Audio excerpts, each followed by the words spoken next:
লালমনিরহাটের হাতিবান্ধায় ঘাস কাটতে গিয়ে বৈদ্যুতিক তারে জড়িয়ে বিদ্যুৎপৃষ্ট হয়ে আসাদুল ইসলাম নামে এক কৃষকের মৃত্যু হয়েছে। রবিবার দুপুরে উপজেলার গোতামারি ইউনিয়নের খরপদলা এলাকায় এ ঘটনাটি ঘটেছে। নিহত আসাদুল উপজেলার গোতামারি ইউনিয়নের উত্তর গোতামারি এলাকার মৃত সামাদ আলীর ছেলে। জানা গেছে, রবিবার সকালে আসাদুল ইসলাম বাড়ির অদূরে ভারতীয় সীমান্ত ঘেঁষা খরপদলায় ঘাস কাটতে যান। সেখানে পানি সেচের জন্য বৈদ্যুতিক মোটরের সংযোগের বৈদ্যুতিক লাইনের বাঁশের খুঁটি ভেঙে ঝুলে থাকে। এর এক পর্যায়ে ওই ঝুলে থাকা তারে তার গলা জড়িয়ে যায়, আর তিনি সেখানেই পড়ে থাকেন। পরে দুপুরের দিকে স্থানীয়রা খবর পেয়ে তাকে উদ্ধার করে মৃত অবস্থায় বাড়িতে নিয়ে আসে। আমি দৌড়িয়ে আসলাম এই মোড় পর্যন্ত, আসার পর একটা মোটরসাইকেলে চড়ে গেলাম, যা দেখি ওইখানে অনেক লোক পালা হয়েছে, কিন্তু কেউ চাপতে পারছে না, লাইনে সংযোগ আছে। পরে এমন সময় আমি আবার ফোন দিলাম অফিসে। প্রথমবার ফোন দিলাম, অফিসে ধরলো না। দ্বিতীয়বার ফোন দিই, ফোন বন্ধ। পরে আরেকজনকে আবার অফিসের যে ক্ষতিকর নামে এক ছেলে কাজ করে, ওকে আমি ফোন দিলাম। দেওয়ার পর বললাম এইভাবে অফিসের ফোন বন্ধ করে রাখলো, তাড়াতাড়ি ফোন দিয়ে সংযোগটা বন্ধ করে দিতে পারে। এখানে একজনকে কারেন্ট শর্ট করছে, আটকে রাখছে। পরে আবার আমি ট্রাই করতে আবার ফোন ঢুকার পর এখনই ডাকলাইবান্ধা ফিটের অফ করে দেন, এখানে একজন কারেন্টে বডি হয়েছে।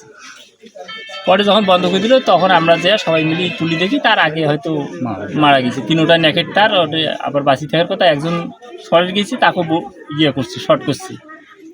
পরে আবার আমরা ওই অবস্থায় নিয়ে চলে আসলাম। আর আবার অফিসে ফোন দিয়ে বললাম যে লাইন না কাটা পর্যন্ত আপনারা ঘাস কাটতে গেছিলো গরুর জন্য। তো ওই তারটা প্রায় পড়ি থেকে, এর আগেও মনে করেন ওই প্রতি বছরে পড়ি থেকে ওই তারটা। ওটা তো ওই যে মোটর থ্রি ফেস মোটর পানি। আমাকে একজন ফোন দিয়েছিল, আমার ভাগ্নে কালেখা, যে আমি এখানে আলিফ বিহারের বাড়ির সামনে আসার পর ভাগ্নের সাথে দেখা হলো। তো কেউ একজন দোলাবাড়ি থেকে চিল্লাচিল্লি করতেছে যে আসাদুল মারা গেল। তখন আমি বললাম যে কোন আসাদুল? পরে বললো যে সামাদের বাড়ি আসাদুল। তখন আমরা ওই ত্রিপুটি থেকে এই কালেখা সহ আমরা দৌড়ে শুরু করে দিলাম, করে মুছছে এরকম বলাবলি পড়ার পর আবার আসাদুলের বাড়ি পর্যন্ত আসি আমরা। তারপর শুনলাম যে দোলাবাড়িতে মারা গেছে। তারপরে আমরা দোলাবাড়ির সাইকেল নিয়ে দৌড়।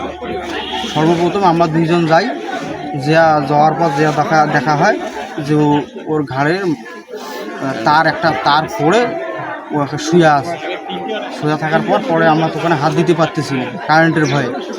সনসো পানি ছিল।